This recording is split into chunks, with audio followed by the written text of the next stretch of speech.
নমস্কার, আমি সমিতা শাস্ত্রী। আজকে আবার এসেছি আপনাদের জন্য নতুন অনেক ভালো গুরুত্বপূর্ণ তথ্য নিয়ে, যেই তথ্যগুলো আপনাদের দৈনন্দিন জীবনে অনেক কাজে দেবে। এরমই একটা তথ্য হচ্ছে যে, যদি আপনারা দেখেন যে আপনাদের যে স্টোনগুলো আপনারা পরে আছেন হাতে, কোনো কারণেই পরে আছেন, ধরুন মুক্ত পরে আছেন, প্রবাল পরে আছেন, বা আপনারা নীলা পরে আছেন, পোখরাজ, যে যেরমই স্টোন পরে থাকুন, কিন্তু বেশ 1 বছরের পর থেকে আর কাজ দিচ্ছে না, কোনো কাজই হচ্ছে না, আপনি বুঝতে পারছেন। তো সেক্ষেত্রে অবশ্যই আপনারা এই টোটকাটা করতে পারেন। আপনি হয়তো ডান হাতে যে স্টোনগুলো পরে আছেন, যে আঙুলে পরে আছেন, ঠিক সেমনি সেই স্টোনগুলো, আংটিগুলো খুলে আপনারা বাঁ হাতের সেই আঙুলেতে পরুন।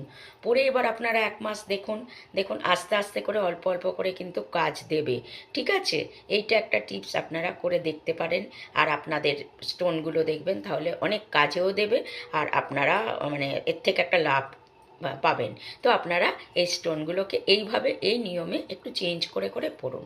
আবার এখানে ডান হাতে কিছুদিন পড়লেন, কিছুদিন বাম হাতে পড়লেন, আবার কিছুদিন বাম হাতে পড়লেন, দেন ডান হাতে পড়লেন, এইভাবে করুন। দেখবেন আপনারা এর থেকে কিন্তু অনেক উপকারিতাটা পাবেন। ঠিক আছে, ভালো থাকুন, সুস্থ থাকুন।